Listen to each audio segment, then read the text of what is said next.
오늘 그 발표 주제는 팬데믹 이후의 반지성주의인데요.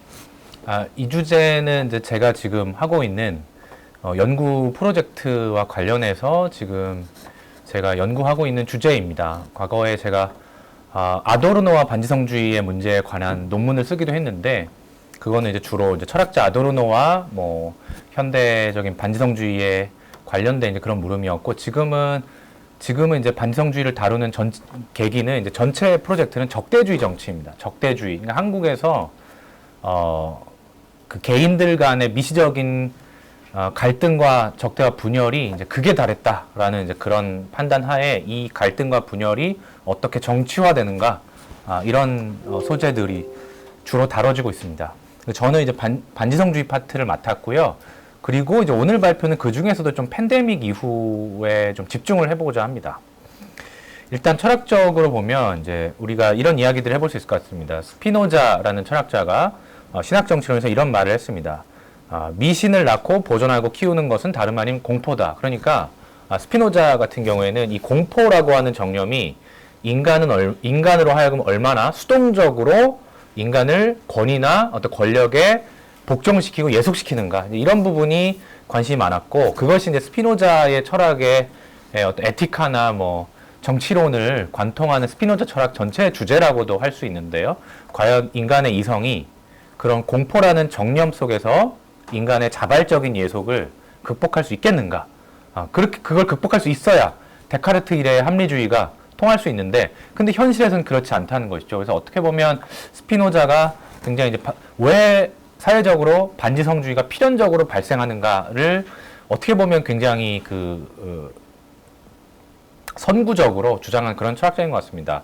다른 한편에서는 이제 제가 의존하고 있는 또 다른 그 방법론으로는 아도르노와 호르크하이머의 계몽의 변증법을 들 수 있습니다. 여기서는 반유대주의는 허위적 투사에서 비롯한다. 그러니까 다시 말해서 어떤 심리적인 투사라고 하는 이제 그런 메커니즘이 현대사회에서 공포에 직면한 많은 사람들이 소수자에게 또는 특정 대상을 낙인 찍는 방식으로 그 공포를 투사하는 이제 그런 메커니즘 속에서 어떻게 보면 이제 혐오나 차별 같은 것들, 편견 이런 요소들이 점점 증가한다고 볼 수 있습니다.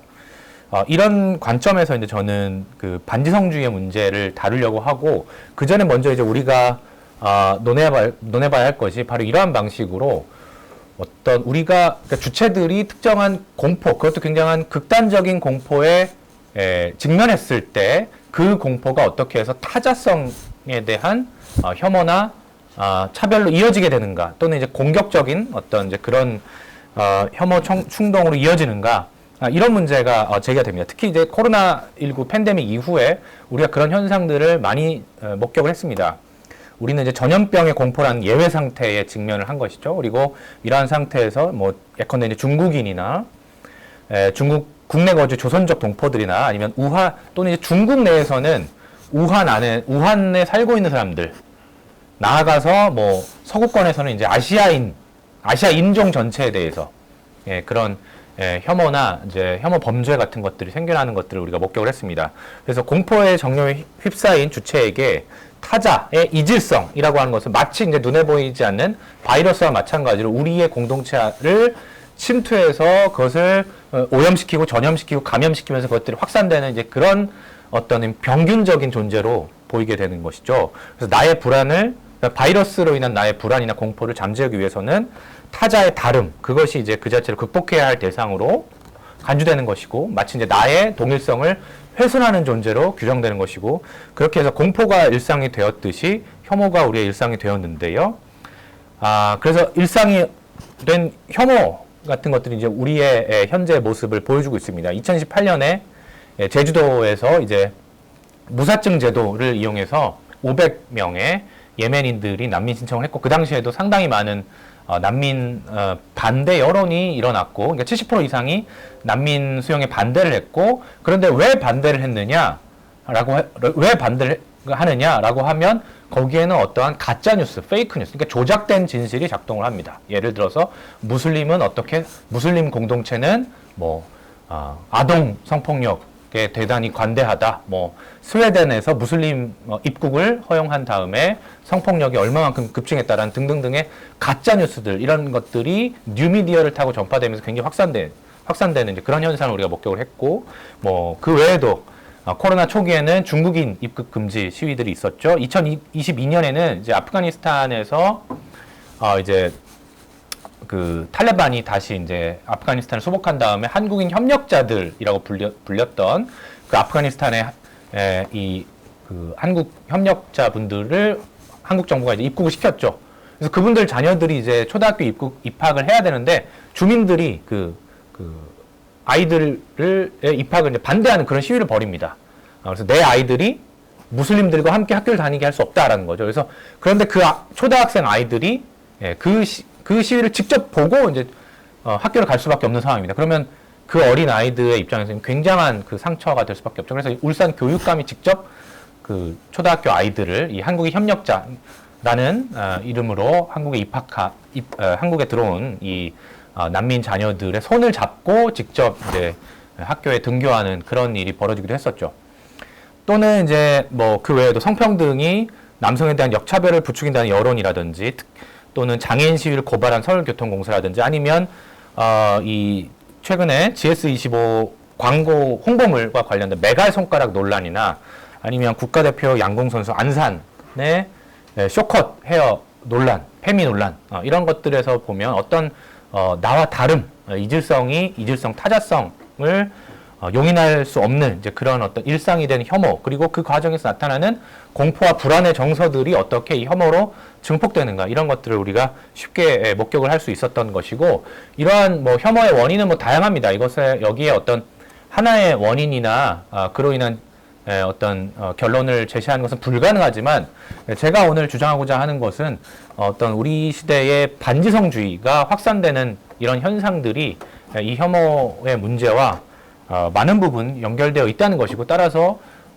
조금 철학적으로 제가 주장하고자 하는 것은 지성의 문제는 임마누엘 칸트가 이제 계몽이란 무엇인가를 주장한 이래로 계속되는 되풀이되는 주장이지만 어떻게 보면 지성과 민주주의 공동체 사이에 상관성이 존재하는 것이 아닌가 하는 물음을 또 던지고자 합니다. 그러니까 달리 말하자면 오늘날 원자화된 고립된 개인들로 남은 시민들은 더 이상 사회가 이제 나를 지켜주지 않는다라는 불안함과 두려움에 휩싸이게 되고, 그로 인해서 타자에게 혐오 정념을 쏟아내는 방식으로 말하자면 이제 아도르노나 호르크하이머가 이야기하는 합리적 자기보전 원칙을 구사하게 됩니다. 다시 말하자면 이제 집단적 정념의 세계에서 나타나는 그런 현상 중에 하나는 내가 느끼는 공포와 불안의 원인을 분석하고 이것을 어떻게 극복할 것인가, 어떻게 우리가 차분하게 대안을 모색할 것인가라고 하는 그런 어떤 합리적이고 지성적인 논의들이 불가능해진다는 것이죠.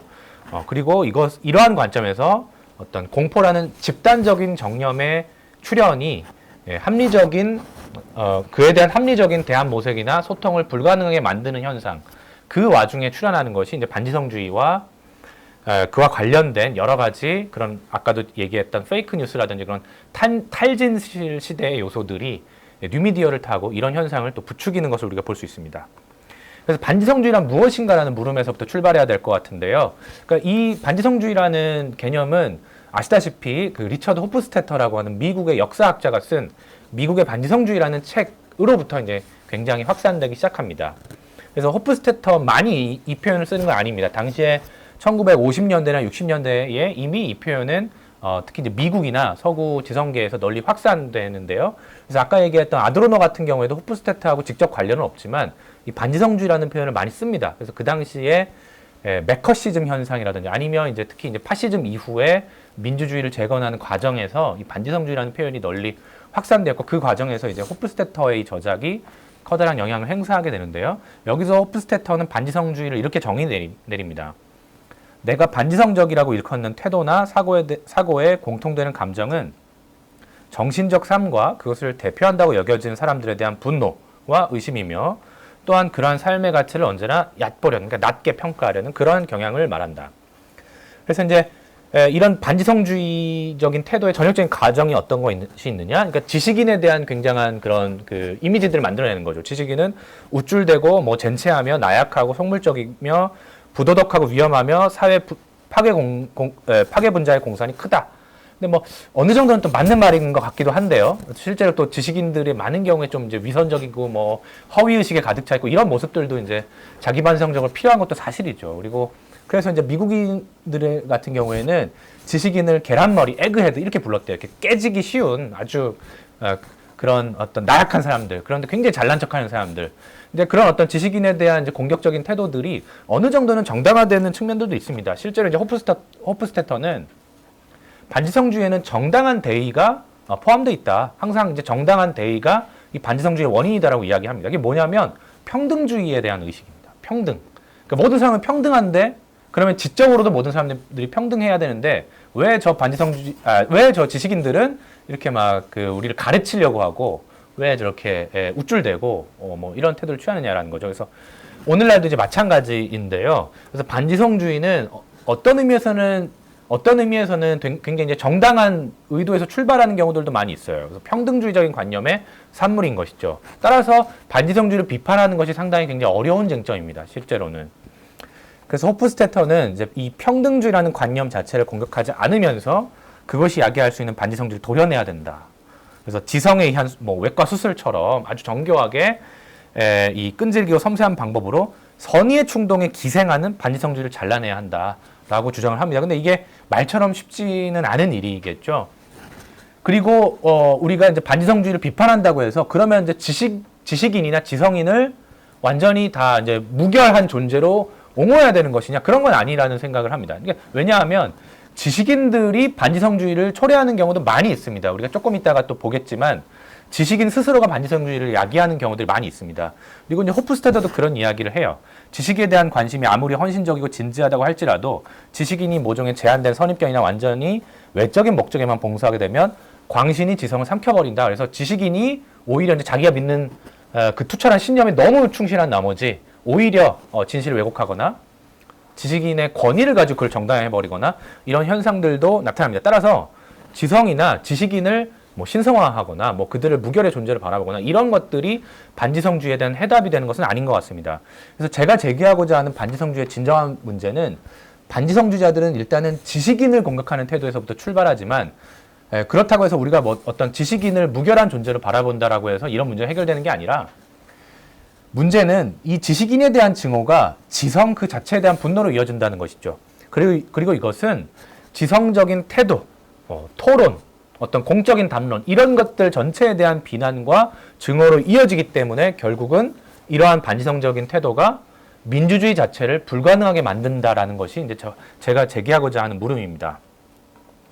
그래서 반지성주의의 진정한 문제는 반지성주의적인 태도가 반정치적인 태도로 이어진다는 것입니다. 그리고 그에 따라서 궁극적으로 민주주의의 실현을 저해한다는 것입니다.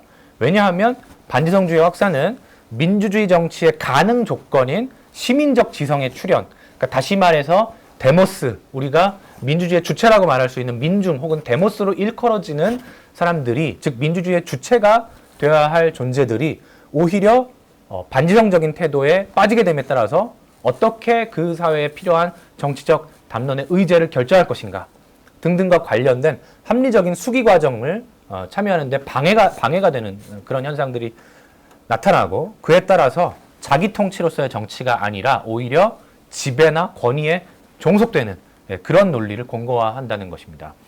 반면에 저는 이제 시민적 지성이 민주주의 사회에 필요하다는 생각을 하고 있고 그러한 시민적 지성은 지배에 대한 비판의 원천이 된다는 것이죠. 그리고 그것은 민주주의 정치가 활성화될 수 있는 출발점을 이룬다는 그런 주장을 하고 싶습니다. 그래서 아도르노는 어떤 글에서 이런 말을 합니다. 비판은 모든 민주주의의 본질적이다. 이는 민주주의가 비판의 자유를 요구하고 비판적 충동을 필요로 한다는 것 이상을 말한다. 민주주의는 다름 아닌 비판에 의해 정의된다. 그래서 비판 없는 민주주의는 민주주의일 수 없고 민주주의의 이름을 띤 다른 방식의 지배일 수도 있겠죠. 그래서 어떤 민주주의의 가능 조건인 시민적 지성을 통한 그런 비판과 그것을 통한 시민들의 주체화와 정치화라고 하는 이런 문제에 대해서 우리가 고민해봐야 되고 반지성주의가 바로 그러한 민주주의 정치의 출현을 불가능하게 만든다라는 게 저의 문제의식입니다. 그와 관련해서 또 이제 지적해야 될 문제는 뭐냐면 아드로노는 이렇게 이야기를 합니다. 반지성주의라는 현상은 사회로부터 개인의 지적 소외라고 말을 합니다. 그래서 이건 이제 권위주의 성격 연구라는 그 연구 보고서에 나오는 표현인데요. 인용문을 보면 사회적 과정들의 객체화, 그들의 내적인 초개인적 법에 대한 복종은, 그러니까 그런 권위에 대한 굴종과 복종은 사회로부터 개인의 지적 소외로부터 귀결되는 것으로 보인다. 이러한 소외는 공포와 불확실성을 동반하는 방향상실로 개인에게 경험된다. 그러니까 여기서 이제 제가 주장하고자 하는 것은 반지성주의는 단순하게 개인의 지성의 또는 지식의 양의 결핍 또는 개인의 지성의 결여에서 나오는 게 아니라는 겁니다. 그러니까 반지성주의적인 태도는 지식의 양하고는 무관한 겁니다. 그리고 개인에게 원인이 있는 것도 아닙니다. 그것은 개인의 고립화와 원자화라고 하는 현대 사회의 구조적인 원인에서 귀결된 현상이고, 달리 말하자면 개인을 공론장으로부터 소외시키는, 그리고 담론 형성 과정에서 배제하는, 그런 지적으로 소외시키는 사회적 관계의 산물이라는 것입니다. 그것이 이제 반지성주의의 문제이고, 이러한 문제들은 한국 사회에서도 되풀이되고 있다고 할 수 있겠습니다. 뭐 최근에 심심한 사과라는 문구를 어떤 업체에서 썼는데, 많은 이제 네티즌들이 나는 심심하지 않은데 무슨 이야기냐 뭐 이러면서 이게 이제 해프닝을 일으켰다는 걸 다들 아실 텐데요. 근데 이런 문제에 대해서 이제 마찬가지 현상을 우리가 지적할 수 있는데, 우리가 이제 많은 사람들이 이제 뭐 청년 세대들이 너무 무지한 거 아니냐 뭐 이런 반응을 보입니다. 근데 실제로는 방금 이야기한 것처럼 개인을 지적이고 어떤 진지한 공론장에서 배제할 수밖에 없고, 그들로 하여금 계속해서 자신의 어떤 일상적인 생존 문제만을 고민을 갖게 만드는 이제 그러한 사회적인 분위기. 그러니까 다시 말해서 한국 사람들이 무지하느냐? 그렇지 않습니다. 대학 진학률이 70% 가까이 되죠. 전 세계적으로 가장 높은 그 대학 진학률이죠. 제가 공부했던 독일 같은 경우에는 대학 진학률 한 40%밖에 안 되잖아요. 한국은 70%면 대단히 높은 수준인데, 그런데 그런 고학력 사회이면서도 실질 문명률이 75%에 달한다라는 연구가 있습니다. 그래서 어떤 경우에는 고학력 문맹이 이제 만들어지는 것인데, 그러니까 달리 말하자면 무지한, 대중이 무지하다라는 그런 어떤 결론이 도출되는 게 아니라, 오히려 우리 사회가 굉장히 고학력을 강조하면서도 많은 사람들이 어떤 고차원적인 수기 과정에 대해서는 참여하는 것을 꺼리게 만들고 참여하지 못하게 만들고, 한국의 그 유명한 속담이 있지 않습니까? 모난 돌이 정 맞는다라고 해서 자기의 의견을 적극적으로 개진하려고 하고, 내가 궁금한 쟁점에 대해서 스스로 알아보려고 하는 이제 그런 자세들에 대해서 굉장히 그것을 부정적으로 바라보는 그런 시각이 팽배해 있기 때문에, 그러한 말하자면 아드로노가 이야기했듯이 사회로부터 개인의 지적 소외가 나타나고 있기 때문에 반지성주의적인 현상이 나타날 수밖에 없습니다. 그래서 한국에서 교육이란 이런 신분 재생산과 관련된, 신분 상승이나 계급 재생산과 관련된 쟁점일 뿐, 개인을 사유와 성찰과 비판 능력을 깨우쳐주는, 개인으로 하여금 이제 그런 사유 능력을 깨우쳐주는 것과는 무관하기 때문에 생겨나는 현상일 수도 있습니다. 그리고 이러한 과정에서 나타나는 현상이 이제 온라인을 중심으로 나타나는 굉장히 반지성주의적인 경향들입니다. 예컨대 이제 오늘날 유행하는 신조어들 중에 선비질, 진지충, 프로불편러 이런 말들이 있습니다.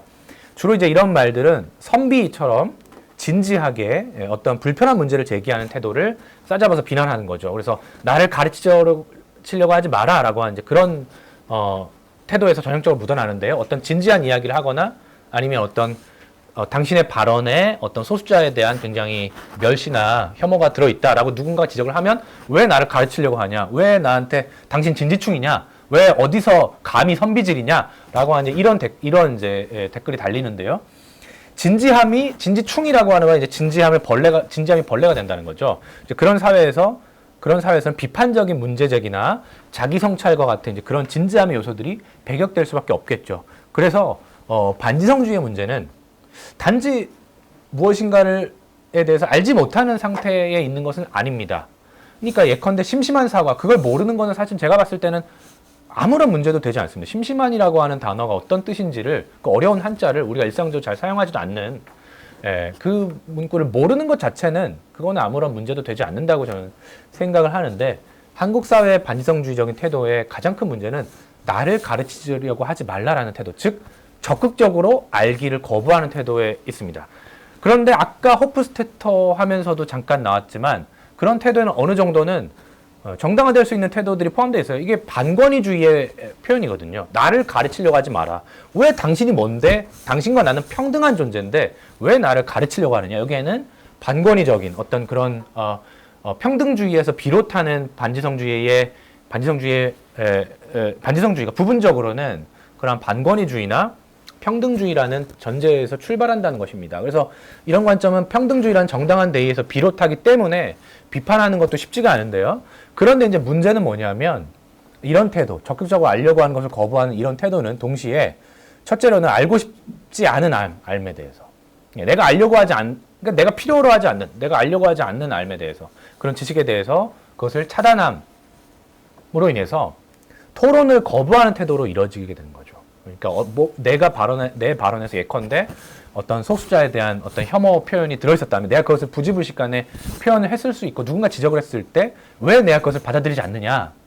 왜 내가 그것을 받아들이지 않느냐? 요즘 예를 들어서 인문학이나 이런 경우에서 기형화, 불구화 이런 표현 거의 안 쓰거든요. 기형화, 불구화 이런 말들이 장애인에게 굉장히 이제 상처가 될 수 있는 말들이죠. 근데 이제 부지불식간에 쓸 수 있거든요. 근데 문제는 쓸 수 있는데 지적을 받았을 때 어떻게 반응하냐가 문제입니다. 내가 알고 싶지 않은 거죠. 그리고 그 지적을 받았을 때 왜 나를 가르치려고 하느냐라는 것이고, 그것이 그런 공론장을 불가능하게 만들고, 둘째로는 방금 그런 표현에서 나타나는 그런 소수자에 대한 편견이라든지 등등등의 기존 사회에 확산된 차별적인 의식을 무비판적으로 이제 수용하게 됨에 따라서 궁극에서는 평등주의 그 자체를 불가능하게 만드는 거죠. 우리는 평등하기 위해서 그럼 우리의 말에 부지불식간에 포함되어 있는 혐오 발언이나 이런 거에 대해서도 토론해야 되고, 우리가 어떻게 하면 소수자들에 대한 차별과 혐오에서 벗어나고 더 평등한 공동체를 만들 수 있을까 하려면 그걸 토론해야 되는데, 그 토론을 애초에 불가능하게 한다면 이 반지성주의적 자세 자체가 평등주의에서 나온다고 하더라도 과연 그것이 평등한 사회를 만드는데 이바지할 수 있겠느냐라는 게 이제 저의 문제의식입니다. 그래서 우리의 과제는 반지성주의가 초래하는 반민주적인 귀결들을 비판하면서도 그러한 비판을 지식인 전문가 합의에 의한 의사결정의 독점 과정을 지지하는 방식으로, 이게 다시 말해서 어떤 지식인 엘리트들의 관료 독재를 지지하는 방식으로 나아가지 않는 그러한 형태의 비판이 필요하다. 그래서 저는 그것을 민주적 집단지성에 대한 요청으로 이해하고 있습니다. 자, 이제 이러한 이제 배경에서 쟁점을 팬데믹 시대로 좀 이동을 해보겠습니다. 그래서 저는 이제 팬데믹 시대의 반지성주의가 어떻게 출현하고 있는가에 대해서 이야기해보고자 하고요. 여기에는 코로나 레이시즘, 코로나 인종주의의 문제가 있고요.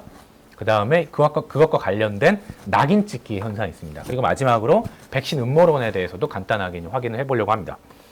첫째로 이제 코로나 레이시즘인데요. 이것은 이제 아시아인에 대한 인종주의를 말을 하죠. 그래서 코로나19 이번 팬데믹이 중국 우한 지역에서 출발을 했고, 그래서 처음에는 이제 중국에서부터 시작을 했기 때문에 마치 이 바이러스를 옮기는 사람들이 아시아인들이다.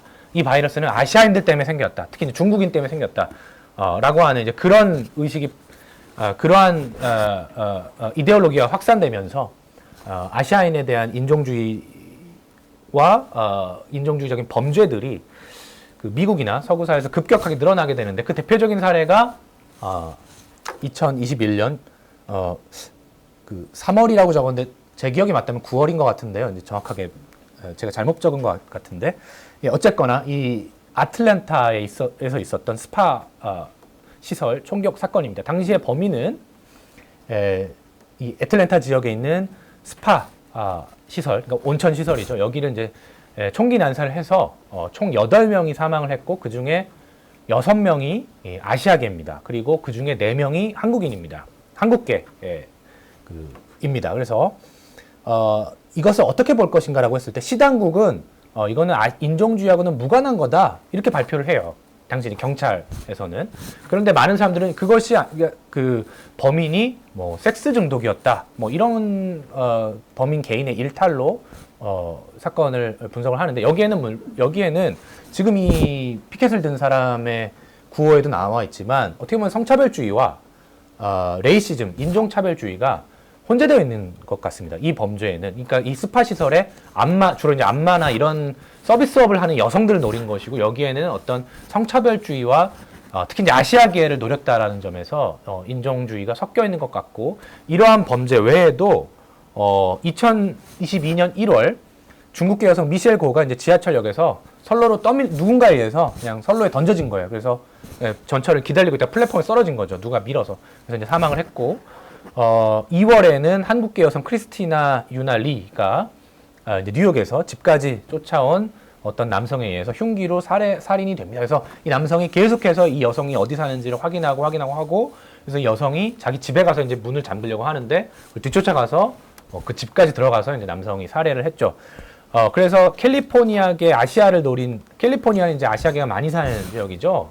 그래서 이 증오 범죄가 2019년 49건에서 2020년 89건, 2021년에는 247건으로 급증하게 됩니다. 일부 지역에서는 아시아인 뺨 때리기 챌린지, 그러니까 아시아인은 뺨을 때리고 나서 뭐 초등학교나 이런 데서 아시아인 뺨을 때리고 그걸 이제 찍어가지고 조롱거리를 만들고 이런 것들이 마치 옛날에 버킷리스트 그 챌린지 하듯이 그런 게 이제 유행을 했다고 합니다. 그래서 또 미국 연방수사국의 발표에 따르면 2019년부터 2020년 사이 아시아인을 대상으로 발생한 증오 범죄가 무려 77%가 증가했다고 하고요. 그래서 미국 내에서 지금 이제 아시아계 사람들은 특히 이제 노인이나 여성 같은 경우에는 혼자서 슈퍼마켓이나 주유소를 갈 수가 없어요. 그래서 왜냐하면 어떤 봉변을 당할지 아무도 모르기 때문에 정말 이렇게 살인을 당할 수도 있고 아니면 그냥 모멸적인 상황들, 그러니까 폭행을 당할 수도 있고 아니면 그냥 언어 폭력을 당할 수도 있는 거죠. 그냥 아시아계 사람들 보고 헤이 코로나 뭐 이런 거죠. 캐리어, 복균자라는 뜻이죠. 캐리어가 지나간다. 뭐 차이니스 바이러스 뭐 이런 혐오 발언을 접하기가 너무 쉽기 때문에 그런 일들이 뭐 셀 수 없이 많이 일어나고 있기 때문에 외출조차 할 수 없는 그런 상황에 내몰리고 있습니다. 이것은 뭐 미국만의 일은 아닌데 유럽도 마찬가지입니다. 이제 왼쪽은 그 독일의 유명한 슈피겔지죠. 그 작은 글씨를 보면 2020년 2월 1일자로 나온 그러니까 코로나 팬데믹이 이제 처음 시작된 그 초기에 나와 있는데 표지 디자인에 보면 어떤 방역복을 입은 사람이 뭐 그러니까 헤드폰이나 아이폰 이런 전자기기는 전부 다 중국에서 오잖아요. 그래서 경제가 세계화되듯이 바이러스도 중국으로부터 전 세계로 확산된다. 해서 모든 게 다 아이폰도 중국에서 오고 이 헤드폰도 중국에서 오고 마찬가지로 이 바이러스도 중국에서 왔다. 메이드 인 차이나라는 이제 그런 표지가 나타나는 걸 이제 볼 수 있죠. 그 다음에 오른쪽을 보면 이 꾸리에 피카르라고 하는 것은 이제 프랑스 아미엥 지역의 지역 신문인데 여기서도 뭔가 이제 자세히 보시면 뿌옇게 보이지만 그 중국의 성이 보이고 자금성 같은 이제 그런 성이 보이고 이제 아시아계 여성으로 보이는 사람이 마스크를 쓰고 있고 이제 불어 써 있는 건 뭐냐면 영어로 하면은 옐로우 엘럿이에요. 그러니까 황색 경보라는 뜻입니다. 황색은 이제 아시아계를 나타내는 거죠. 황색 경보. 그러니까 이것은 어떤 유행병의 경고 단계를 의미하기도 하지만 동시에 어떤 그런 아시아계 특히 이제 황색 유색 인종들로부터 시작된 바이러스가 우리를 유럽 대륙을 침략하고 있다라고 하는 이제 그런 메시지를 강하게 풍기고 있습니다. 그리고 이제 여기 아까 이제 미국에 살고 있는 아시아계나 아니면은 이제 미국에는 그 퍼시픽 아일랜드계라고 해서 이제 하와이나 이제 이런 쪽에 살고 계신 분들도 외관상 이제 아시아인처럼 생겼죠. 그래서 그분들을 대상으로 한 여론조사에서 인종주의를 확산시키는 그런 그 원인이 뭐냐라고 했을 때 1위로 답변이 올라온 게 뭐냐면 트럼프 전 대통령입니다. 트럼프 전 대통령의 발언이나 이런 것들이 바로 아시아에 대한 불안감을 가중시키고 있다. 왜냐하면 트럼프 대통령이 이런 말을 했죠. 코로나19는 쿵플루다. 그러니까 이제 쿵후라고 하는 이제 무술, 권법 이런 것과 이제 연상을 시키면서 이제 코로나 바이러스는 쿵플루다. 마치 이제 중국의 쿵후처럼 미국에 전파된 중국 바이러스는 중국의 바이러스다라고 하는 그런 또 차이니스 바이러스 이런 말도 실제로 썼고요. 그래서 이런 말을 할 때마다 지지자들은 이제 열광을 하지만 아시아계 사람들은 굉장히 두려워해야 되는 상황이고 그래서 많은 아시아계 사람들이 I'm not a virus. 나는 바이러스가 아니다라는 해시태그 운동을 벌이고 또 여기 팻말에서 보듯이 레이시즘도 하나의 팬데믹이다. 그러니까 바이러스만 전파되는 게 아니라 바이러스를 타고 인종주의도 전파되고 있다. 이런 시위가 벌어질 정도로 이제 미국에서 그런 코로나 레이시즘이 확산되는 것을 우리가 목격을 했고 근데 이제 이것은 비단 서구 사회만의 일은 아닙니다. 예를 들어서 한국 사회에서도 마찬가지입니다. 한국 사회 같은 아시아에서도 한국 사회에서도 혐중이라고 하는 이름의 제노포비아가 확산된 것을 우리가 지난 코로나 초기부터 확인할 수 있었습니다. 예를 들어서 뭐 지금 이 캡처된 영상 그 사진을 보면 이제 2020년 1월인데요. 그러니까 바이러스가 막 우한 지역에 나오고 있어요. 한국에는 이제 뭐 최초의 환자가 뭐 조금 이제 나온 그런 시점일 겁니다. 아직 그 대구에 그로 이렇게 급속도로 확산되기 전에 그 일인데 많은 사람들이 이제 공포에 떨고 있을 때 언론들이 어디를 가느냐? 대림동을 가는 겁니다. 왜 갈까요? 사실은 과학적으로 봤을 때 아무런 인과성도 없습니다. 대림동에 살고 있는 사람들이 거기에 이제 중국 국적의 사람들이 많이 살고 있죠.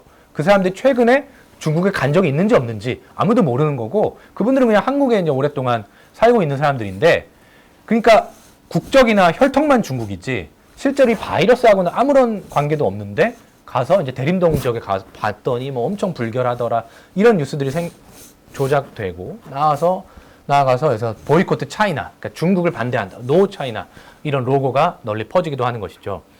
또 이 시기에 이제 중국인 입국 금지 시위가 벌어지고 청와대의 그 홈페이지에 청와대 그 국민청원으로 이 중국인 입국 금지가 올라가서 삽시간 만에 수십만 건의 청원 동의서가 나옵니다. 그래서 그리고 이제 당시 정치 쟁점으로도 당시에 이제 많은 정치인들도 이 중국인 입국 금지를 빨리 시행하라고 정부를 압박하기도 했죠. 그런데 우리가 잘 알다시피 최초의 한국의 코로나 환자, 최초의 환자들과 그 이후에 나타난 환자들은 중국 국적이 아니라 중국에 다녀온 한국인들이었습니다.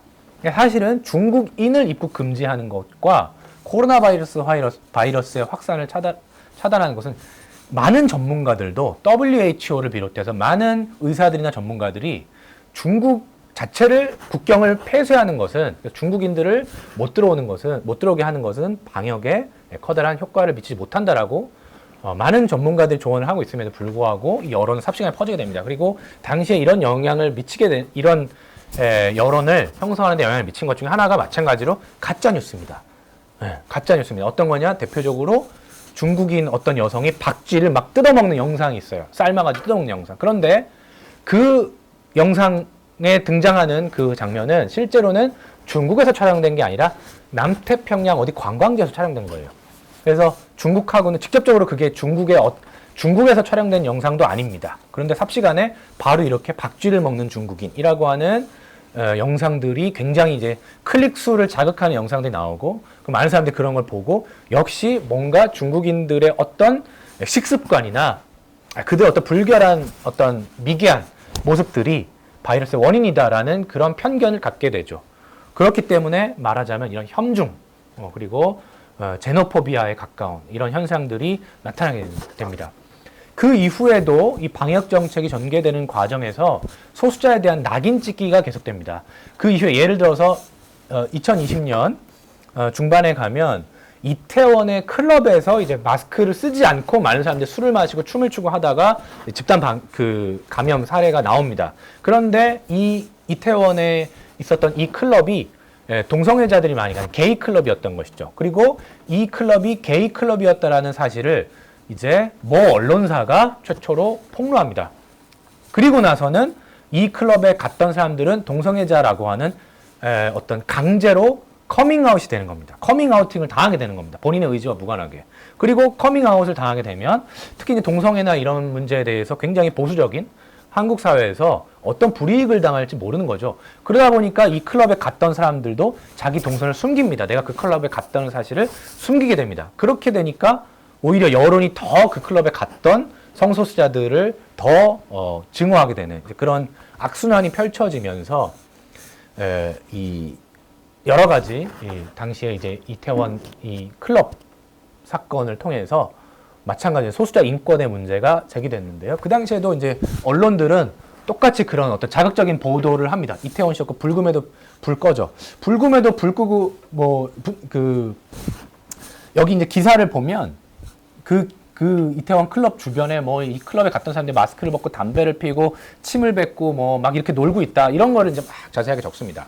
근데 사실 그 당시에 뭐 마스크 안 쓰고 뭐 길거리에서 담배 피고 침 뱉고 이런 거는 물론 그 자체는 뭐 잘못이라고 할 수 있지만 그거는 이태원 이 클럽의 동성애자들만 그런 게 아니라 어디나 뭐 강남역을 가도 그렇고 홍대 입구를 가도 그렇고 신촌에 가도 그렇고 어디나 유흥 지역에 젊은이들이 많이 간 유흥 지역에서는 우리가 그런 현상들을 쉽게 볼 수 있었습니다. 근데 왜 하필 탁 찍어서 이태원과 그 게이 클럽을 중심으로 이런 여론을 이제 만들어내는 거죠. 그리고 뭐 인터넷이나 이런 데서도 계속 이제 비슷한 어떤 성소수자들을 굉장히 이제 불결한 존재로 묘사하는 여러 언론 보도들이나 유튜브 영상 같은 것들이 나옵니다. 그래서 뭐 커튼만 쳐진 컴컴한 방, 뭐 블랙 수면방 취재기, 뭐 이런 것들. 그러니까 블랙 수면방이라고 하는 게 뭐 그 동성애자분들이 많이 가는 어떤 이제 그런 그 전용 사우나실 같은 건데 거기 가면 얼마나 거기가 이제 지저분하고 심지어는 거기서 뭐 성매매도 이루어지고 그런 동성애자들이 얼마나 뭐 불결하고 이런 영상들이 여기도 뭐 말로 다 할 수가 없는 그런 영상들이 막 쏟아져 나오면서 뭔가 성소수자성과 바이러스 사이에 어떤 연관이 있는 것처럼 그리고 그것이 우리 방역 정책에 뭔가 역행하는 것처럼 그러니까 뭔가를 방해를 하는 것처럼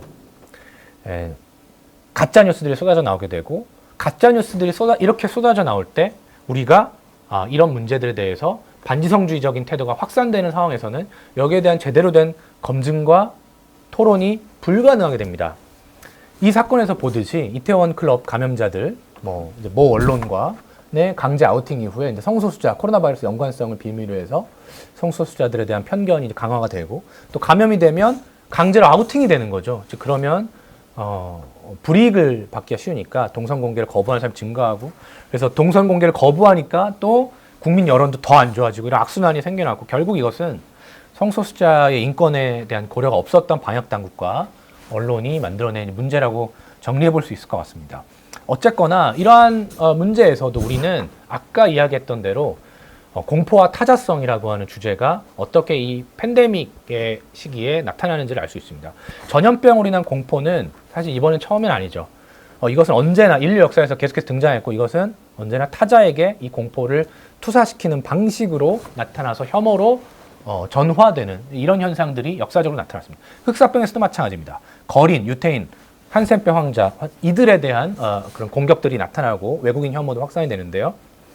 예를 들어서 당시에 이제 유태인들을 대상으로 한 그런 반유대주의적인 폭력들이 나타납니다. 흑사병 당시에도. 왜 그러느냐? 유태인들은 밥 먹기 전에 손을 씻습니다. 이게 이제 율법에 있대요. 그런 게.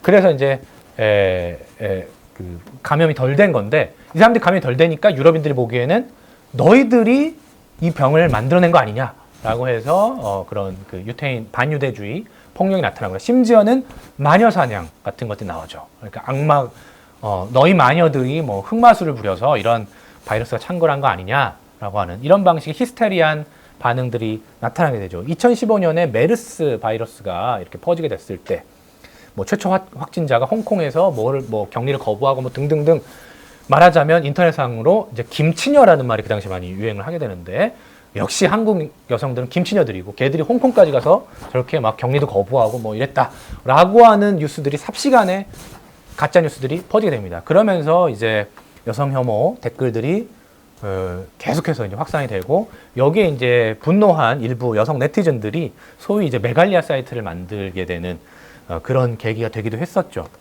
뿐만 아니라 이제 이것은 전염병은 아니지만 이런 어떤 광범한 끔찍한 재앙적인 사태를 마주했을 때 그 공포심이 어떻게 해서 타자에 대한 낙인 찍기와 심지어는 절멸적인 폭력으로 이어지는가 이것을 보여주는 게 간토 대지진입니다. 관동 대지진이죠. 그래서 이것은 자연재해라는 공포의 상황에서 특정 소수자에 대한 낙인이 폭력으로 이어진 대표적인 사례입니다. 이 당시에도 이제 가짜 뉴스들이 출현을 하죠. 예, 그래서 뭐 조선인들이 우물에 독을 탔다라든지 뭐 등등등 뭐 많은 이제 가짜 뉴스들이 확산이 됐고 그래서 일본인에 의한 조선인 학살이 벌어져서 대략 6,000명 정도. 근데 공식적인 통계가 집계가 되지 않았기 때문에 아무도 정확한 숫자를 모릅니다. 이제 대략 6,000명 정도가 살해된 것으로 알려져 있는데 누가 학살했느냐? 누가 학살에 가담을 했느냐? 평범한 일본인들입니다. 그래서 이 조선인 학살은 정부와 경찰이 주도했다라기보다는 물론 정부와 경찰이 이걸 방조합니다. 방조하고 오히려 뭐 권장도 합니다. 그러나 어쨌건 가장 이제 주된 학살은 패닉 상태에 몰린. 그러니까 이 대지진이 애플 드라마 파친코 보면 아주 잘 묘사가 돼 있죠. 그래서 어마어마한 이 대지진과 그로 인한 피해들을 경험하고 난 일본인들 패닉 상태에 겁에 질리게 되고 그 상태에서 이제 루머들이 도는 거죠. 그리고 이 일본인들에 의해서 자생적으로 나타난 자행된 그런 학살이었다라는 보고들이 있습니다. 그래서 특히 이제 제1조선인에 대한 이제 차별이나 혐오 표현 연구자인 그러니까 본인 스스로가 이제 제1조선인인 량영성 씨에 따르면 간도 대지진 때 조선인 학살의 자경단인 서민들이 직접 이 학살 가담했다는 것은 우리로서는 무시할 수 없는 특징이다라고 지적을 하고 있습니다. 그리고 왜 선량하고 평범한 서민들이 학살에 가담했는가 말하자면 오늘날의 용어로 하자면 가짜뉴스인 것입니다. 그 조선인들이 우물의 독을 풀었다, 폭탄을 가지고 있다, 방화, 폭동을 일으킨다는 조작된 허위 사실들이 등장하고 그럼에 따라서 이 너무나 두려운 이 사태, 대지진 그리고 뭐 지진이라고 하는 게 한 번 일어나면 그걸로 끝나는 게 아니라 뭐 계속해서 그 낙진이 계속 이어지지 않습니까? 그리고 불에 타고 사람들이 죽고 그런 와중에 이 두려움을 밖으로 분출할 수 있는 특정 대상이 정해지는 거죠. 대상이 이제 특정화되면서 정부는 이 혼란을 수습하는 과정에서 많은 사람들의 분노가 조선인이라고 하는 약자 그룹을 향해 배출되는 것을 묵인하거나 방조합니다. 제어하지 않았습니다. 그 결과로 인종주의가 제노사이드로 이어질 만큼 강력한 차별 선동 효과가 나타나고 이것은 극단적인 공포에 휩싸인 군중이 혐오 선동을 통해서 특정 소수자 그룹의 분노를 배출하는 전형적인 메커니즘을 보여주었습니다. 그래서 아드로노와 호르카이머는 또 계몽의 변증법이라는 책에서 이런 이야기를 합니다. 분노는 무방비 상태에 있는 눈에 띄는 자에게 퍼부어진다. 그러니까 무슨 이야기냐면 이 극단적인 공포의 상황에서 나의 어떤 분노가 표현되는 그 대상은 특정화되지 않는다는, 그러니까 말하자면 그 대상은 누구나 될 수 있다는 겁니다. 예.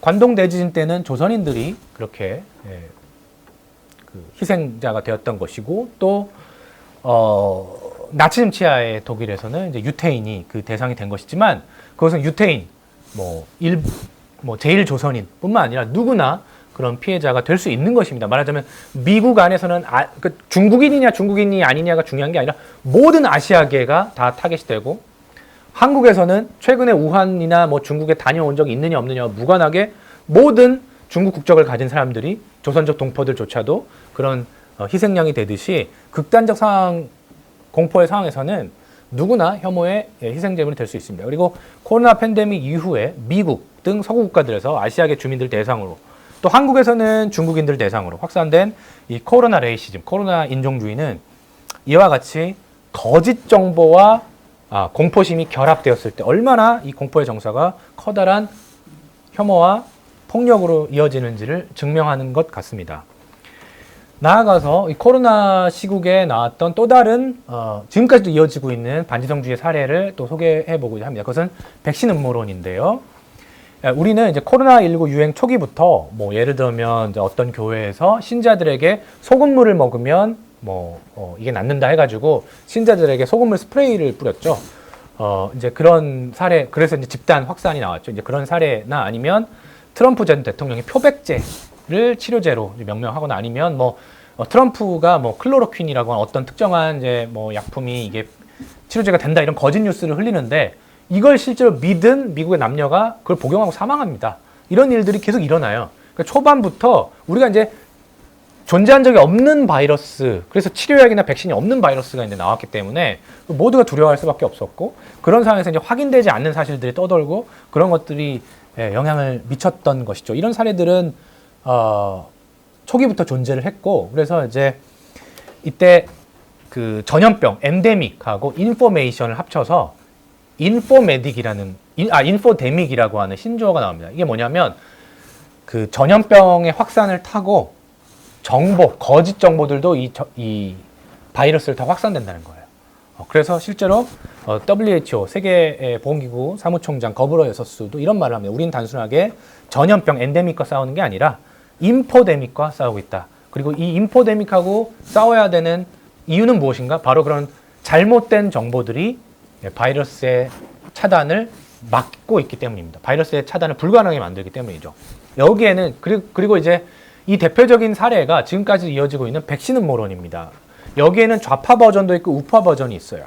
요걸 하나하나 소개해드리면 좌파 버전의 백신 음모론의 대표 주자는 이제 SNS에서도 활발하게 활동하고 계시고 또 최근에 책도 내신 씨입니다. 자, 씨는 이제 현 상황에 이런 말을 합니다. 이거는 이제 페이스북에 본인이 이제 올린 글인데요. 직접 읽어보면 현 상황에서 보건위생상 중요한 한 가지 지침은 가급적 백신자들과 접촉하지 마시기 바란다. 그러니까 처음에는 이분이 이제 백신을 공격하다가 나중에 이제 본격적으로 작년부터 백신이 이제 도입되고 이제 접종자들이 늘어나니까 백신 접종자들을 공격을 하기 시작합니다. 백신 접종자들과 접촉하지 마라. 특히 젊은이들 백신을 맞은 사람과 키스를 하거나 성관계를 갖지 마시라. 위험하다. 이번 코로나 백신에는 뭔가 들어가서는 안 될 것이 들어갔다. 플로리다주에서는 백신을 맞은 사람과 늘 고용하지 않는 학교들이 있다. 백신자와 접촉한 임신한 여성들이 유산하는 일이 발생하고 있기 때문이다. 그래서 백신자와 접촉하면 여성들이 유산할 수도 있고 하니까 그래서 키스도 하지 말고 성관계도 하지 말고 심지어는 가까이 가지 말라는 거예요. 백신자들을. 그러니까 말하자면 굉장히 혐오 선동이죠. 일종의 혐오 선동입니다. 적어도 6개월간은 이들과 거리를 두시기 바란다. 그러면 백신 안 맞으면 어떻게 치료할 것인가? 백신자들로부터 이 백신자들은 뭔가 백신자들이 이 스파이크 단백질이라고 하는 걸 전파한대요. 그래서 백신자들과 가까이 가면 백신자들로부터 뭔가 감염되는 겁니다. 그래서 백신자들을 멀리해야 돼요. 그러면 백신자들로부터 백신 안 맞은 미접종자들이 보호를 받으려면 어떻게 해야 되느냐? 솔잎차를 마셔야 된다. 이런 게시물을 페이스북에 올렸고 이 한 건만 올린 게 아니라 몇 년 내내 굉장히 많은 양의 이런 글들을 올렸고 최근에 이제 비슷한 내용을 묶어서 이제 책으로 내기도 했습니다. 이제 이게 왜 근데 문제시되는 거는 여러 가지 그런 백신 접종자를 비롯해서 여러 그런 검증되지 않은 사실들을 가지고 분열을 조장하는 거죠. 그리고 이제 편견 같은 것들을 강화합니다. 그런데 이런 주장을 제가 왜 좌파 버전의 백신 음모론이라고 했냐면 이분은 자신의 주장을 제약회사와 기업들의 음모라는 프레임을 통해서 그러니까 전통적인 좌파적인 수사를 동원해서 이런 음모를 정당화하기 때문입니다. 그래서 그에 따르면 세계보건기구, WHO, 미국 식품의약국, 유럽 의약품기구 등 세계 주요 보건기구들은 모두 매수됐다는 거죠. 제약회사에 하수인이 되었으며 안전성이 입증되지 않았음에도 조속히 백신 판매를 허가한 것은 그러한 로비의 결과라는 것입니다. 그리고 백신 도입을 지지하는 의사들, 그러니까 TV 나와서 백신을 맞아라라고 이야기했던 의사들 많이 있었잖아요. 그런 사람들은 나치가 벌인 대학살과 생체 실험에 의사들이 대거 참여한 것과 마찬가지로 전체주의적인 방역 독재에 가담한 범죄를 저질렀다라고 하면서 의사와 과학자 집단 전체에 대한 근거 없는 불신을 조장하고 있습니다. 전형적인 반지성주의적인 담론의 확산이죠. 다른 한편에서는 우파 버전의 백신 음모론도 있습니다. 자, 이것은 이제 이런 방식으로 진행이 됩니다. 지금은 정치 방역의 단계를 이미 넘었고 공안 방역 단계다. 그 다음은 전면적인 전체주의 독재 국가가 우리를 기다리고 있다. 근데 이제 이 글을 쓰신 분은 학과 교수님이에요. 그러니까 이분은 본인이 의사입니다. 그러니까 이제 많은 사람들 보기에는 굉장히 권위가 있죠. 실제 이제 의사가 이런 주장을 하니까 굉장히 뭔가 설득력이 있다는 거죠. 근데 이제 이분은 본인의 의학적인 지식을 동원해서 백신 음모론을 퍼뜨리면서 또 이것을 정치화합니다. 어떻게 정치화하느냐? 저자는 2002년 미군 장갑차에 의해서 희생된 여중생의 죽음에는 왜 전 국민이 분노를 해놓고 백신으로 죽은 남고생의 죽음에 대해서 왜 반대하지 않느냐? 이런 패러다임으로 이런 프레임으로 이런 의제를 정치화하죠. 또 삼성전자에서 백혈병 집단 발병이 나왔을 때 막 시민단체들 들고 일어나지 않았느냐. 그리고 옥시 가습기 피해자들이 나왔을 때, 가습기 살균제 피해자들이 나왔을 때도 막 시민단체들이 진상규명하라 해놓고 왜 백신 독재, 정부에 의해서 강제로 도입된 백신에 대해서는 그 피해자들에 대해서는 왜 그들의 죽음에 무관심하는가. 이것은 바로 시민단체들의 이중성이다라고 하면서 시민단체나 이런 데를 문제시하는 거죠. 그러면서 이제 이런 주장을 합니다. 동성 간의 행위가 에이즈의 전파 경로라는 것이 명백한 의학적 사실이라고 적고 있죠. 본인은 의사예요. 의사인데 다수의 의학자들이나 과학자들이 직접적으로 에이즈와 동성애는 직접적인 연결고리가 없다. 이거는 많은 경우에 우리가 갖게 된 이것도 이제 말하자면 가짜 뉴스인 거죠. 동성애가 에이즈의 원인이다라고 하는 거죠. 그러니까 성소수자들에게 그 원인을 있다는 식의 그런 사고가. 근데 이제 여기서는 명시되어 있어요. 본인이 쓴 책에서는 본인이 의학자라는 권위를 가지고 말하자면 마치 이제 동성 간의 성행위가 에이즈의 전파 경로라는 것이 이제 명백한 의학적 사실임에도 불구하고 동성애자들은 보호의 대상인데 전파 방지 효과가 없는 코로나19 백신을 거부하는 비접종자들은 왜 차별되는가? 낙태는 태아를 살해하는 행위임에도 불구하고 급진적 페미니스트들의 신체적 자유는 존중되어야 하지만 비접종자들의 신체의 자유는 짓밟혀도 되는 것인가? 남북이 휴전 중인 상황에서 여호와의 증인 신도들이 방역을 거부하는 양심의 자유는 합헌이고 비접종자들이 백신을 거부하는 양심의 자유는 불법인가? 다시 말해서 백신에 대해서 어떤 그 백신이 과연 안전한가에 대해서 사실은 우리는 문제제기할 수 있죠. 아직 왜냐하면 이게 뭐 나온 지 얼마 안 된 거니까 충분히 뭐 의심도 할 수 있고 또 백신을 여러 가지 이유에서 백신을 맞지 않는 사람들에 대한 어떤 차별 정책에 대해서도 문제 제기하는 것도 충분히 가능합니다. 그런데 이분은 단순한 그런 어떤 문제 제기나 비판의 수준이 아니라 이런 쟁점들을 굉장히 이제 다른 소수자 정치나 이런 문제하고 결부를 시키면서 혐오와 편견을 조장하는 이제 그런 방식의 담론을 보여주고 있습니다. 그래서 어떻게 이제 백신 음모론이 좌파적인 버전에 이 모든 게 다 제약해서의 음모이고 우파적 버전 이거는 다 정권의 음모이고 시민단체의 이중성 때문에 벌어진 일들이고 이런 방식으로 어떻게 좌파 버전의 음모론 또는 우파 버전의 음모론과 쉽게 결합하는지를 우리가 봤는데요. 이러한 음모론은 대표적인 이제 반지성주의적인 태도라고 할 수 있습니다. 그래서 이런 반지성주의적인 태도는 지식인이나 전문가들에 의해 등장하기도 하죠. 지금 우리가 봤듯이 좌파 버전의 음모론, 우파 버전의 음모론 모두 지식인이나 전문가들에 의한 어떤 왜곡된 정보의 확산이었습니다. 그래서 이들은 지식인이나 전문가로서 자신들의 권위를 동원해서 훨씬 빠르고 광범하게 왜곡된 정보에 기반을 둔 주장들을 확산시킬 수도 있습니다. 그리고 그러한 주장들은 백신 접종자들이나 평범한 의사들에 대한 불신이나 편견을 조장하거나 소수자들의 권리에 대한 공격으로 이어지면서 공동체의 해체를 야기하는 그런 적대와 분열에 가담하고 있다는 것입니다. 음모론은 따라서 방역정책과 같은 공적 권위에 대한 근거 없는 불신과 편견을 조장하고 바이러스와 같은 위험에 대항해서 민주적인 방식으로 만들어가야 할 공적 체계들의 성립을 불가능하게 만듭니다. 팬데믹과 같은 공동체 전체 위기 상황은 시민들의 자발적인 헌신과 연대적인 상호 신뢰 속에서 형성되어야 할 민주적인 공동성을 요청합니다. 방역정책이라고 해서 모든 수단과 방법이 다 허용되는 것은 아니겠죠. 반대로 개인의 사적인 자유나 권리 가지고는 우리가 이 팬데믹과 같은 상황을 막아내지 못한다는 것이 이번에 만천하에 드러나기도 했습니다. 그렇다면 어떤 공적인 권위를 통해서 방역 정책을 만들어가야 할 텐데 그 공적 권위가 실효성을 갖기 위해서는 그것이 민주적 공공성의 방식으로 만들어지지 않으면 즉 다수의 시민들이 거기에 대해서 그러한 민주적으로 형성된 공적 권위를 인정하고 그러한 방식으로 방역 정책이 이루어지지 않으면 방역 정책은 어떤 의미에서는 정부가 방역을 완전 포기해버리고 개인의 자유에 다 맡겨버린다든지. 근데 개인의 자유에 맡긴다는 게 말이 좋아서 자유지? 그냥 방임하게 정부가 책임을 안 지겠다는 거잖아요.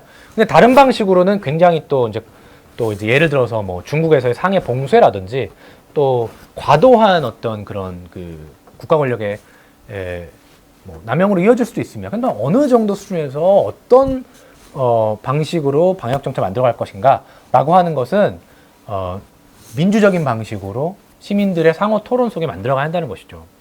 저는 그것을 이제 민주적인 공공성이라고 부르고 그러한 민주적 공공성은 바이러스와 같은 눈에 보이지 않는 공포에 직면했을 때 특히나 이제 소수자에 대한 낙인 찍기와 희생양 삼기 라는 방식의 대응을 통해서 공동체가 붕괴되는 방식이 아니라 역으로 집합적인 방식의 토론과 수기 과정에 참여함으로써 얻어낼 수 있는 시민들의 연대감과 소속감. 그러니까 내가 이런 토론에 참여하고 있고 내가 소속된 이 공동체가 나를 지켜주고 있구나 라고 하는 그런 믿음과 신뢰, 공동체에 대한 그런 자발적인 헌신 속에서 비로소 우리는 그런 바이러스와 같은 눈에 보이지 않는 위험에 맞설 수 있다는 생각을 합니다. 그래서 민주주의 정치는 그러한 형태의 시민적인 집단지성을 요청한다는 것입니다. 그래서 결론적으로 저는 그런 민주주의를 공통의 정념, 그러니까 다시 말해서 집합적인 정념이죠. 집단적인 정념이 민주주의 공동체를 해체시키지 않을 수 있도록 그러한 집합적인 정념을 극복하는 공통의 힘으로서 오늘날 그런 민주적인 시민적인 집단지성이 필요하고 그러한 방식 속에서 우리가 지금 글로벌 팬데믹도 마찬가지고요. 앞으로도 저희는 우리 현대사회는 기후위기를 비롯해서 계속해서 어떤 그런 개인의 생명정치적인 신체들이 끝없이 위협을 받을 수밖에 없는 그리고 극단적인 우리가 개인의 힘으로는 이겨낼 수 없는 그러한 공포 속에 살아가게 될 수도 있습니다. 그렇게 될 때 그러한 극단적인 상황에서 그 공포의 정념이 민주적인 공동체를 해체시키지 않고 계속해서 그런 시민적인 연대감 속에서 그러한 시민적 연대감 속에서 만들어갈 수 있는 민주적인 공공성을 어떻게 우리가 건설해 나가고 그 과정에서 어떻게 시민적 집단지성을 가동시킬 것인가 하는 문제가 우리가 해결해야 할 과제가 아닌가 이런 생각을 해보게 됩니다. 제 발표는 여기까지 하겠습니다. 들어주셔서 감사합니다.